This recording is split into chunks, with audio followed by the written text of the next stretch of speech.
चलिए भाभी चलिए। देवर जी, डैडी को कलकत्ता से आ जाने दो, फिर तुम्हारी शादी की सिफारिश करते हैं। अरे ना भाभी ना, ऐसा जुल्म मत करना, पापा को पता चल गया तो। क्या बोल रहा है शुभम भाई? शादी के बाद सुनकर तो वो खुश होंगे। वैसे नेहा, तुम्हारी क्या मर्जी है? नहीं नहीं नहीं भाभी, मुझे तो अपनी पढ़ाई पूरी करनी है, करियर बनाना है, फिर सोचेंगे शादी वादी के बारे में। एग्जैक्टली, मेरा भी कुछ ऐसा ही चक्कर है। मेरे प्यारे देवर जी, तुम्हारा क्या चक्कर है ये तो मैं बहुत अच्छी तरह से जानती हूँ। चले? चलिए। भाभी आप भी।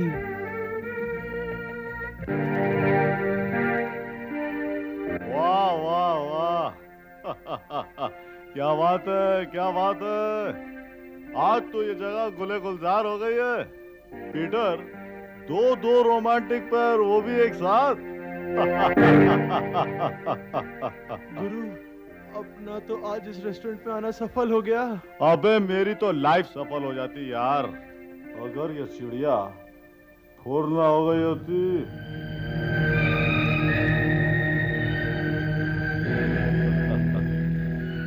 ठहरो दीक्षा, लगता है शुभम ये लोग अपनी पिछली मार भूल चुके हैं। हाँ भैया, मुझे भी कुछ ऐसा ही लगता है। भाभी तुम क्यों इन कुत्तों से डरती हो? शुभम, भाभी ठीक कह रही है। पब्लिक प्लेस में हम इनके मुंह लगेंगे तो बेइज्जती हमारी ही होगी। तुम ठीक कह रही हो नेहा, इन लोगों का क्या है, ये तो है ही जलील कमीने। हाँ शुभम, चलो चलो। अरे गुरु, ये तो महफिल ही बर्खास्त हो गई। अबे लल्लू, हम जहां जहां पहुंचते हैं अच्छे अच्छे बर्खास्त हो जाते हैं, और फिर ये चीज ही क्या है यार। अरे जाओ जाओ, चुल्लू भर पानी में डूब मरो।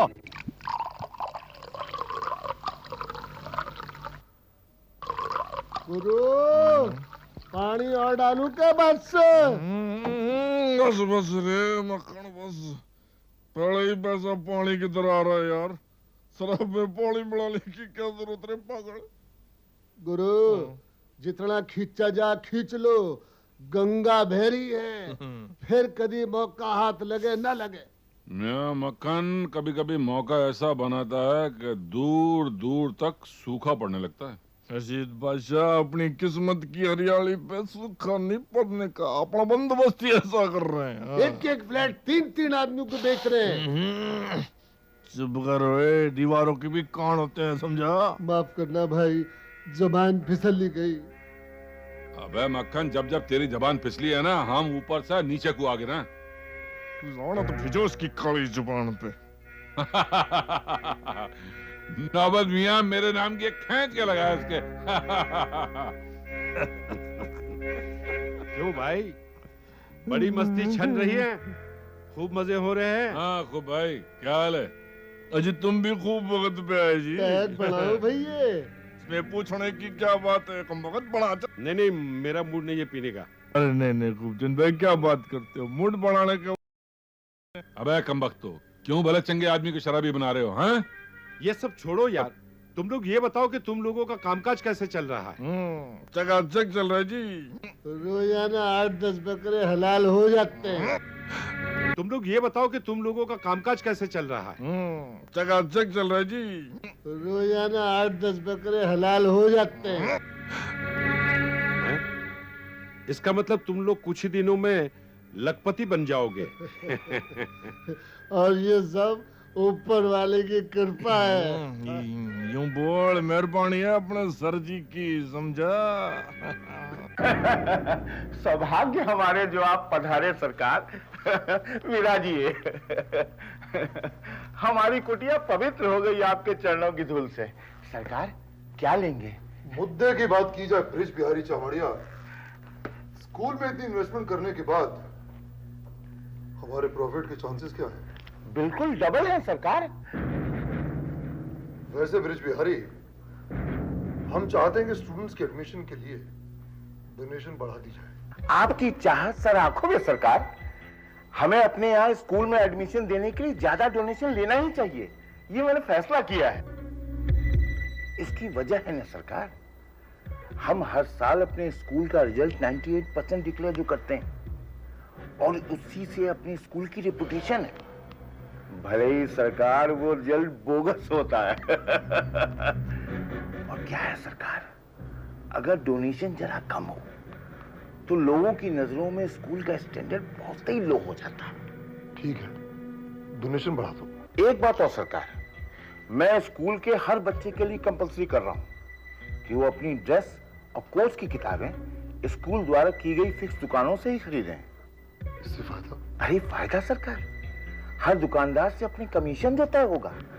Good, very good. तो अब तुम अच्छी तरह समझ गए होगे ब्रिज बिहारी चमड़िया कि हम ये स्कूल बच्चों को पढ़ाने के लिए नहीं बल्कि माल कमाने के लिए चला रहे हैं। आप माल कमाने की बात कर रहे हैं? अरे इस धंधे में तो मेरा सारा माल ही डूब गया। कहां मैंने मालामाल होने की सोची थी और कहां मैं बिल्कुल कंगाल बन के रह गया। क्यों, क्या हुआ? हमारी लेबोरेटरी में बनने वाली तकरीबन हर दवा को गवर्नमेंट ने बैन कर दिया है। 2-1 दवाएं बची हैं, उनसे क्या? मैंने तुम्हें कितनी मर्तबा समझाने की कोशिश की आहूजा कि नए एक्सपेरिमेंट्स पर लाखों रुपया खर्च मत करो, नई नई दवाइयां इजाद मत करो, मगर तुमने हमारी एक न मानी। आज जमाना असल का नहीं नकल का है। शहर में जो मशहूर दवाइयां बिक रही हैं उन्हीं का ट्रेडमार्क लगाकर तुम नकली दवाइयां बेचो। इसके लिए नेशन वाइड मार्केट मैं तुम्हें दूंगा। बात तो आपकी बिल्कुल ठीक है नाकबल साहब, लेकिन जहर बेचने में बहुत बड़ा रिस्क है। तुम बहुत डरपोक हो आहूजा। इस मुल्क की आबादी बहुत बढ़ चुकी है। अगर तुम्हारी कोशिशों से इस मुल्क की आबादी कुछ कम हो सकी तो तुम्हारा इस मुल्क पर बहुत बड़ा एहसान होगा। और अगर तुम ऐशो आराम का अमृत पीना चाहते हो तो जहर बेचो, जहर। हमें जहरीले सांपों का जहर काफी तादाद में चाहिए और उनकी खाल भी। और इन सब काम के लिए हम तुम्हें मुंह मांगी रकम देंगे सनातन। सरकार समझ लई तो हर काम हो गया, मगर क्या है सरकार कि जो ने जंगल से हम इस सरपन के पकड़ के ले आवत है ना, वहां एक थे बाबू आई गवा है। वो अंग्रेजी में कहा तो कहते हैं उनका फॉरेस्ट ऑफिसर। हाँ वो है ऑफिसर। ऑफिसर ससुर हतना कड़क आदमी है सरकार कि रेल के पटरियों से ज्यादा कड़क। क्या नाम है उसका? सरकार नाम तो हमका मालूम नहीं। उस ऑफिसर का पता लगाओ। हाँ, क्योंकि नागपाल को बचपन से इस खेल में बड़ा मजा आता है जब सामने वाला उसके सामने सर उठाने की कोशिश करे और नागपाल उस नाग का सर कुचल सके।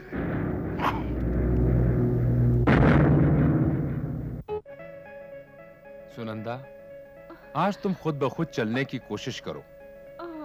चलो, आओ। शाबाश। चलो चलो चलो चलो चलो। शाबाश। अमर, अब मुझसे और नहीं चला जाता, प्लीज। नहीं सुनंदा, तुम्हें हिम्मत से काम लेना होगा। चलो, आओ। शाबाश। आओ आओ। हाँ, संभाल के चलो।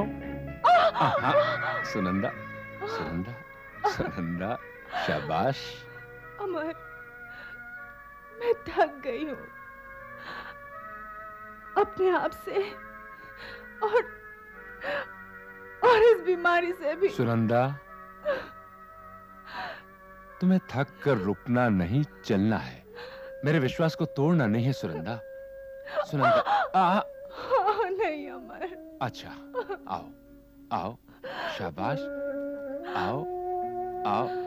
हाँ, संभाल के। अमर, मैं पहले की तरह नहीं चल सकूंगी।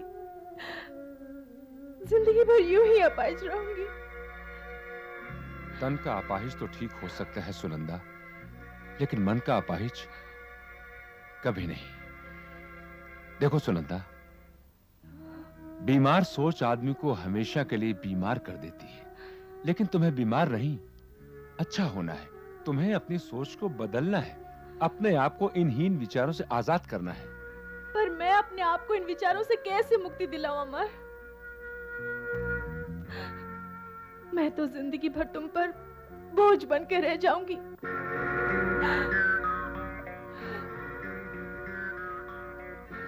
इस तरह की डिप्रेशन की बातें समझ में नहीं आता सुनंदा। आज ये अचानक तुम्हें हो क्या गया है? मैं नहीं जानती मुझे क्या हो गया अमर। मैं मन ही मन अपनी इस हालत से बहुत दुखी हो गई हूं। और जितनी मैं दुखी हूं, संसार में शायद कोई नहीं हो। संसार में कैसे कैसे दुख पड़े हैं, तुम्हें क्या मालूम? हर किसी को अपना दुख दूसरे के दुख से ज्यादा दिखाई पड़ता है। सुनंदा, एक आदमी था जो इसलिए बेहद दुखी था कि उसके पास पहनने को जूते नहीं थे, और एक दूसरा आदमी था जो इसलिए दुखी था कि उसके पैर ही नहीं थे। अब तुम ही बताओ कि इन दोनों में से ज्यादा दुखी कौन था? अरे भाई, दूसरे का दुख पहले से ज्यादा था ना। तो क्या पहले के लिए तसल्ली काफी नहीं थी कि उसके पास पहनने को जूते नहीं है? तो क्या हुआ, पैर तो हैं। जबकि दूसरे बेचारे के तो पैर ही नहीं थे। ठीक उसी तरह खुद को सुखी महसूस करने के लिए तुम्हारे लिए क्या यह काफी नहीं कि तुम पहले से काफी अच्छी हो, हंस सकती हो, तुम्हारे बच्चा है, पति है, घर संसार है? सुनंदा, इस संसार में हजारों औरतें ऐसी हैं जो किसी न किसी वजह से तुमसे भी कहीं ज्यादा दुखी हैं। बस अमर, बस। मैं समझ गई। दूसरों को अपने से ज्यादा सुखी समझना ही खुद को दुखी करना है। मैं अब ऐसे विचार कभी अपने मन में नहीं लाऊंगी। अच्छी बात है सुनंदा। देखो सुनंदा, मन की हीन भावना ही इंसान के दुखों का कारण है, और जो इंसान अपने मन से इस हीन भावना, इंफीरियोरिटी कॉम्प्लेक्स को निकाल देता है, इस संसार का सबसे सुखी इंसान है। समझी तुम? जी देखना समझना छोड़िए जी, मिट्टी के भाव में सोना खरीदिए, सोना, असली 24 कैरेट का सोना। नौबत भाई, ये लोग फ्लैट खरीदने आए हैं, कोई सोना चांदी खरीदने नहीं। अरे मक्खन लाल जी, वही तो मैं कह रहा हूँ कि अपने टाउनशिप की धरती सोना उगले उगले हीरे मोती, अपने टाउनशिप की धरती। अजी हीरे मोतियों का छोड़िए साहब, पहले ये बताइए फ्लैट का ताबा कब तक मिलेगा? बस अगले साल। बिल्डिंग में केबल टीवी डिश एंटीना तो है ना? हाँ जी बिल्कुल होगा जी, बिल्कुल होगा। आजकल के नौजवानों की पहली जरूरत केबल टीवी है जी। आप देखना, अब छत के ऊपर ऐसे बड़े बड़े चक्के लगाएंगे कि पूछो ना। तो ठीक है जनाब, अगले हफ्ते आकर एडवांस देकर जाएंगे।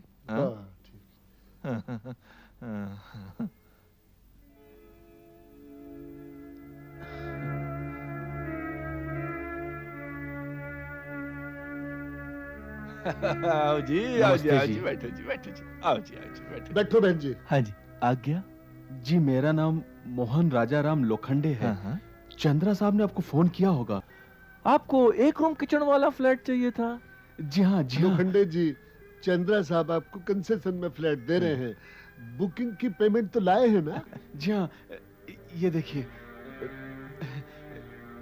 कैश लेकर आया हूँ। अच्छा जी, अच्छा, तब आपको रिसीट भी कैश में ही देंगे। जी बहुत अच्छा। गाढ़े पसीने की कमाई दिखती है जी मोहन बाबू।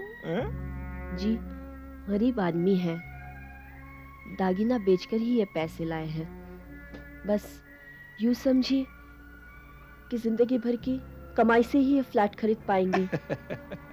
पर बहन जी, सोने चांदी के दागिने आखिर होते किस लिए? एक बार आपका घर बन जाए बस, फिर तो आपकी चांदी ही चांदी है। ये जो आप आज फ्लैट बुक कर रहे हो ना, अगले साल देखना इसकी कीमत दुगनी हो जाएगी। दुगनी मतलब कि डबल प्रॉफिट।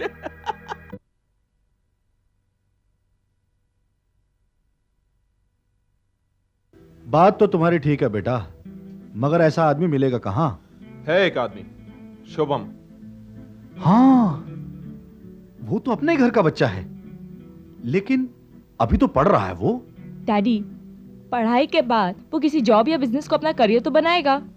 तो क्यों ना हमारे साथ ही आ जाए वो?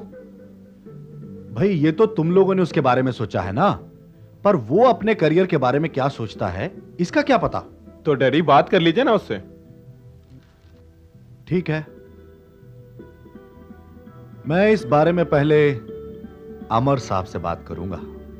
मुझे वाकई खुशी हुई कार्तिक कि तुमने शुभम के बारे में ये सब कुछ सोचा। इसी का सजेशन था कि हम शुभम को अपने साथ बिजनेस में मिला लें। बड़ा है ना, इसलिए छोटे का ख्याल आया है इसे।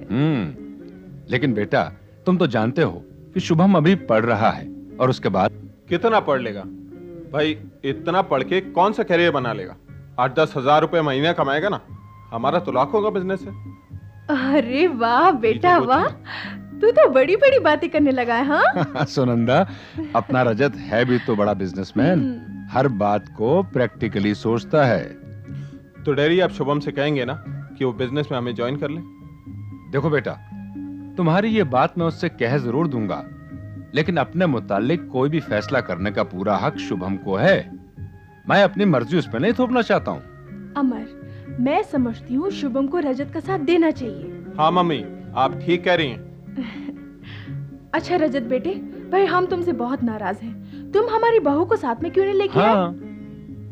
वो मम्मी, आप जानती हैं दीक्षा गृहस्थी में इतना व्यस्त हो गई कि अब घर के कामों से फुर्सत ही कहाँ मिलती है उसे। हाँ बेटे, मैं अच्छी तरह समझती हूँ गृहस्थी क्या होती है।